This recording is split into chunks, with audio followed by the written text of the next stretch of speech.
love Santorini. Underwater, Santorini has very dramatic landscapes, very steep walls, caves, Posidonia seagrass meadows.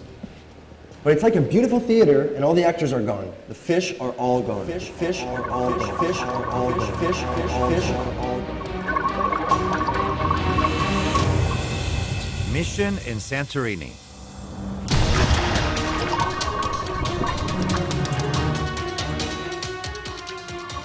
On June 8, 2018, the Healthy Seas Initiative spearheaded an underwater cleanup mission in Santorini, Greece. As a result, 1/2 ton of ghost nets were removed from the sea. The dive was broadcasted live to inspire the protection of the world's seas and oceans.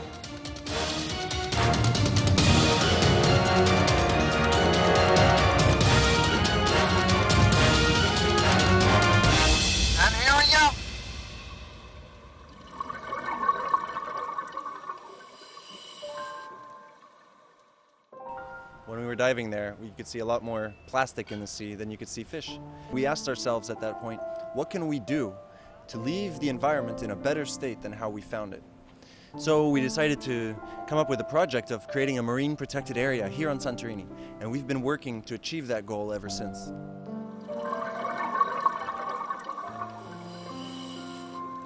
Healthy Seas is an initiative focusing on the protection of the seas, collecting marine litter, more specifically ghost nets, out of the seas.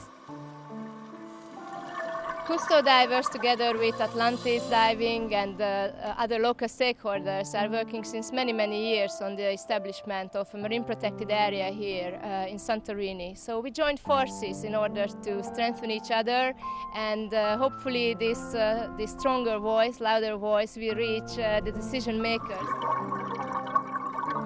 Unfortunately, as Healthy Seas also know, there are many nets trapped in the sea, the so-called ghost nets. And even though the fishermen are aware of their existence, I was surprised as well, they are not aware of the whole catastrophe they create to the ecosystem. They don't just keep on catching their own fish, but they also destroy the whole marine environment. Ένα πάρα πολύ σημαντικό και ανερχόμενο ζήτημα είναι αυτό της θαλάσσιας ρύπανσης, ειδικά από πλαστικά απορρίμματα. Τα δίχτυα αυτά τα χαμένα, το πρόβλημα το οποίο έχουν είναι ότι είναι πάρα πολύ ανθεκτικά εργαλεία, έχουν φτιαχτεί για να δουλεύουν μέσα στη θάλασσα. Δεν είναι κάτι το οποίο αποσυντίθεται τόσο γρήγορα και εύκολα όσο ας πούμε μια πλαστική σακούλα σούπερ μάρκετ, αλλά μπορεί να μείνουν στο βυθό ακόμη και 500-600 χρόνια, αναφέρονται τέτοιες διάρκειες ζωής υποβρυχίως. Και βέβαια μένουν ψαρεύοντας. Είναι αυτό που λέμε η αλία φάντασμα ή η άδειλη αλία.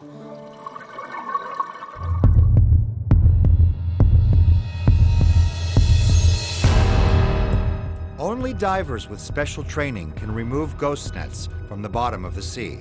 Ghost Fishing is an organization of volunteer divers who have the skills it takes to perform these demanding underwater missions.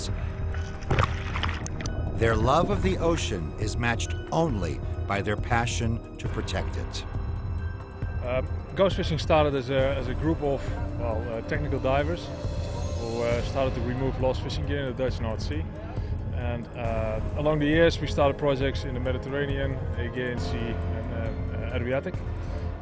Together with Healthy Seas we expanded ghost fishing now worldwide. We have chapters in the UK, in Malta, in Lebanon, Korea, and Greece. And that's why we are here now, because the Greek ghost fishing team supported us on this mission.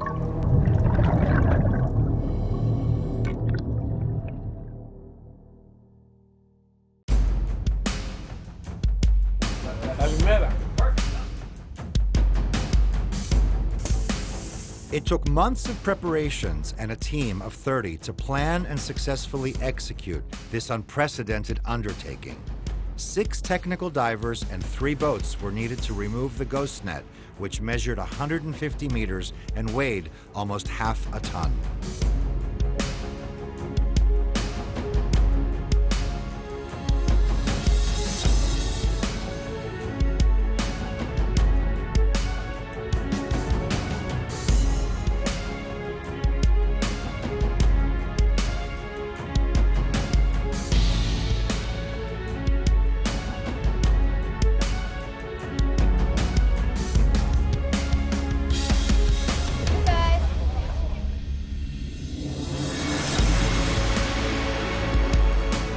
Engineer Yves Cousteau described the mission from beneath the surface using a full-face mask.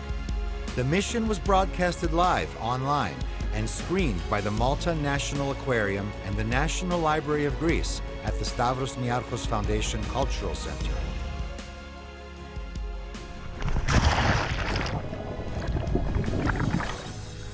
Hello everyone, welcome to this live streaming. We're about to start the dive and we're getting wired up here. Should be ready to go down in just a minute. Let's go to showing up what these nets look like underwater. When they've been colonized with algae. They appear to be almost invisible for marine life, so you can understand how they would get entangled really easily. What are these nets made of? Well, it depends really, but a lot of them are made out of nylon, plastic, and they don't really biodegrade. They just stick around forever, so you keep killing and killing marine animals forever until someone like Pascal Fema Ghost Fishing helps to remove them.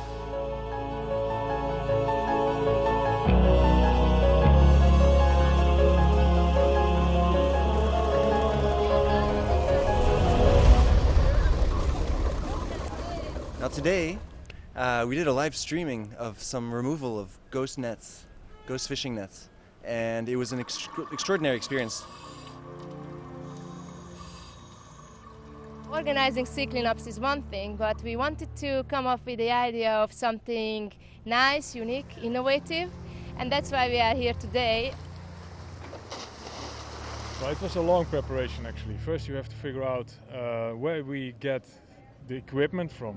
This company called Seascape, they built up their own device, completed with a camera system, and you can connect a full face mask with communication, two-way communication system, exactly what we needed. It was a hell of a job technically to bring this on the sea and to figure out if we have 4G on the sea and if we can shoot this to the internet, and if it's all stable, everything went out very well. Το μέγιστο επιχειρησιακό βάθος σήμερα ήταν 50 μέτρα. 50 μέτρα ήταν επειδή οι κλίσεις είναι πάρα πολύ μεγάλες, κάτι που πιστεύω δεν υπάρχει αλλού στην Ελλάδα, τόσο μεγάλες κλίσεις. Δηλαδή ενώ εμείς δουλεύαμε στα 50, κάτω ήταν 217 νομίζω. Για μένα ήταν μοναδικό αυτό. Η ανάρτηση του δικτυού από τέτοια βάθη δεν συγχωρεί. Θέλει πολύ συγκεκριμένη και ομαδική δουλειά και καλή προετοιμασία.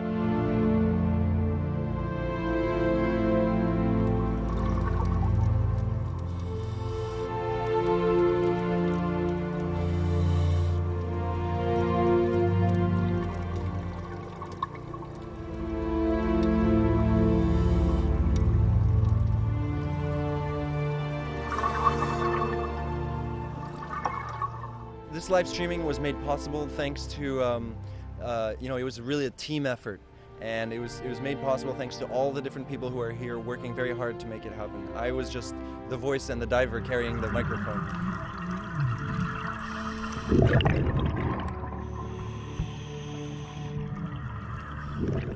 Underwater, Santorini is as spectacular as it is above.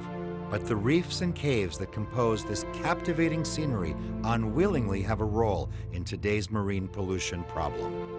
So Santorini beneath the surface is quite extraordinary because of the very good visibility. So you can see quite a long way.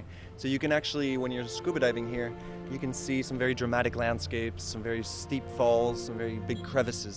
So it is in fact quite similar to what you see on land with these big cliffs.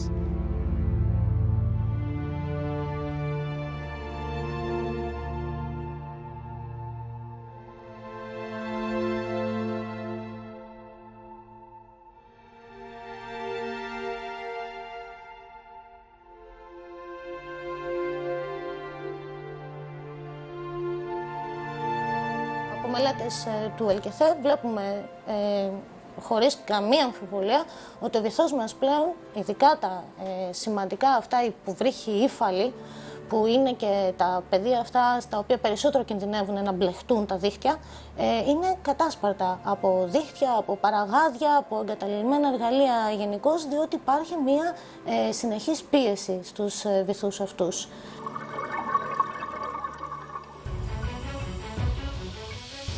As the operations unfolded, public interest grew and the event was featured on local and international media. Ils ont choisi l'île de Santorini en Grèce.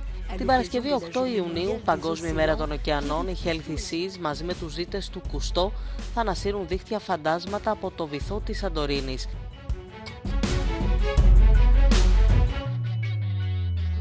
It's a long bundled net. It's heavy. The net that was removed will now begin its new journey from waste to air.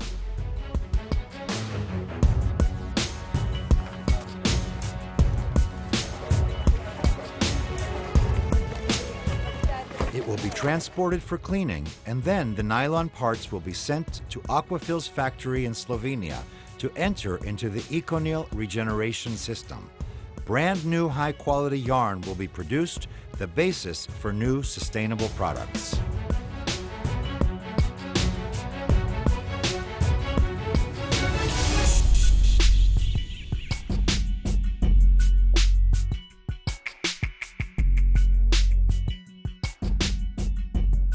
Stefano Eretti and Romina Barelli traveled to Santorini from Carvico, a small town in the outskirts of Milan and home to a company by the same name, which among other materials uses fishing nets to produce sustainable fabrics.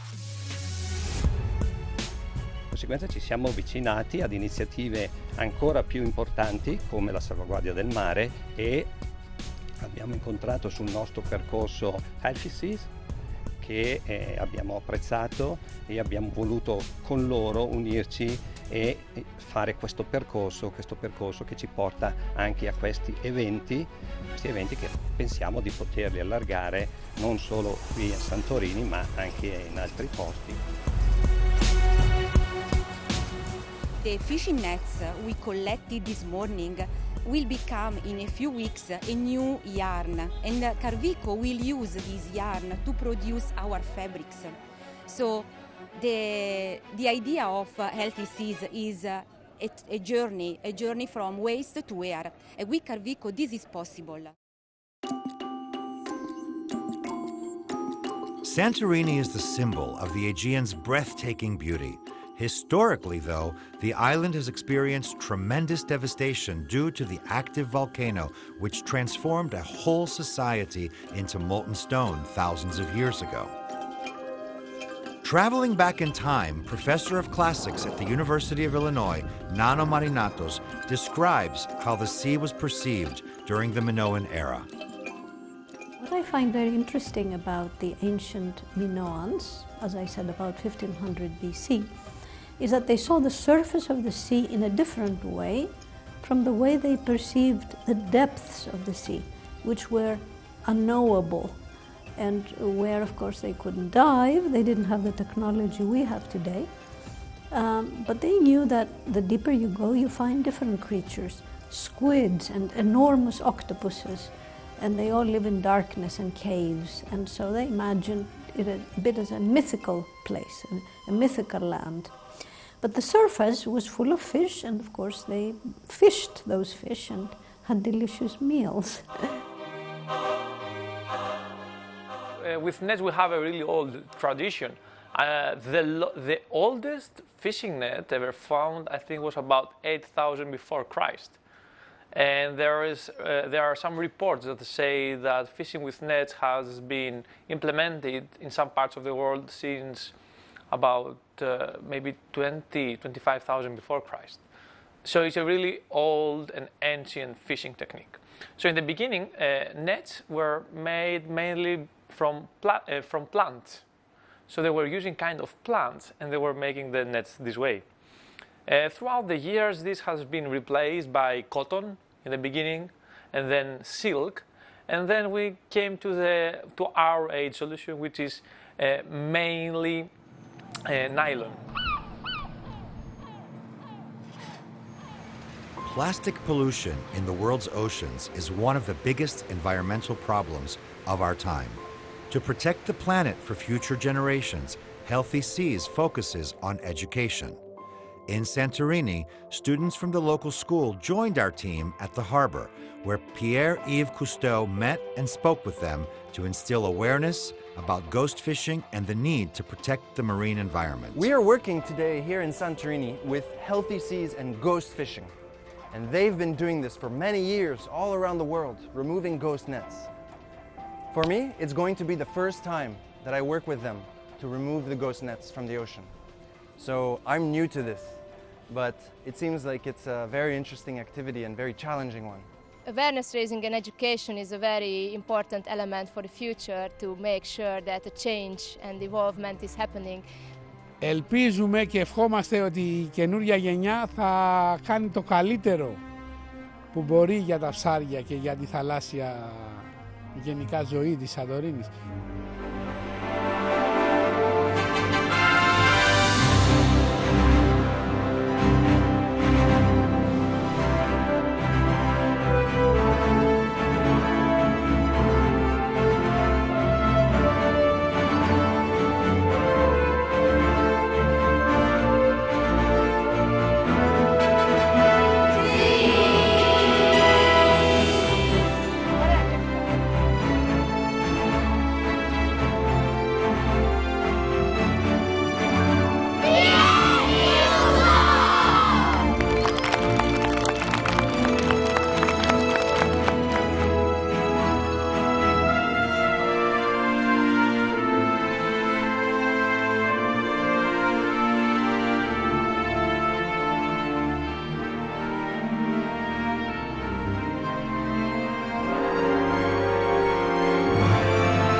I think a great message of hope to see these guys bring up this huge net and send it back to where it came from and make us realize that when we see the ocean we don't realize what's going on beneath the surface, but we're making quite an impact and we're doing a lot of damage, and we need to start reversing that trend and we need to start bringing the ocean back.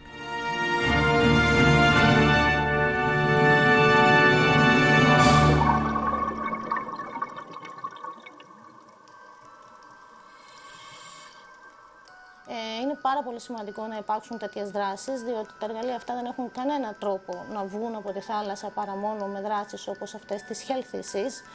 Είναι πάρα πολύ σημαντικό να αναδειχτεί η φύση του προβλήματος, διότι δυστυχώς είναι κάτι το οποίο ο κόσμος δεν βλέπει και άρα δεν μπορεί να συνειδητοποιήσει τη διάστασή του. The reason we started our initiative and our training in the fishing sector is because we envision a different tomorrow.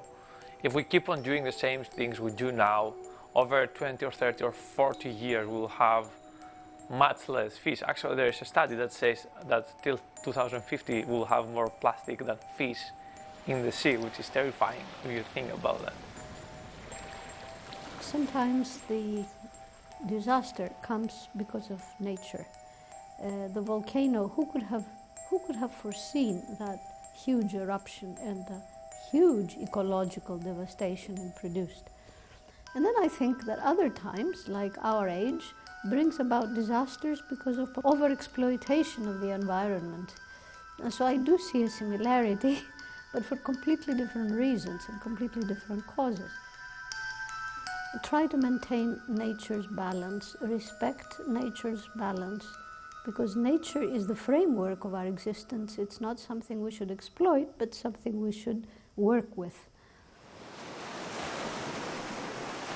As Kazantzakis, my favorite Greek writer, said, it's your responsibility to change this world. If the world is getting destroyed, it's your fault. So everybody, as we have been a part of the problem, we can be also part of the solution. Well, if I could make a wish for World Oceans Day, I would say I wish we could get more protected areas here. I wish we could get the ocean protected in a way that would never jeopardize marine life and the wilderness of the ocean.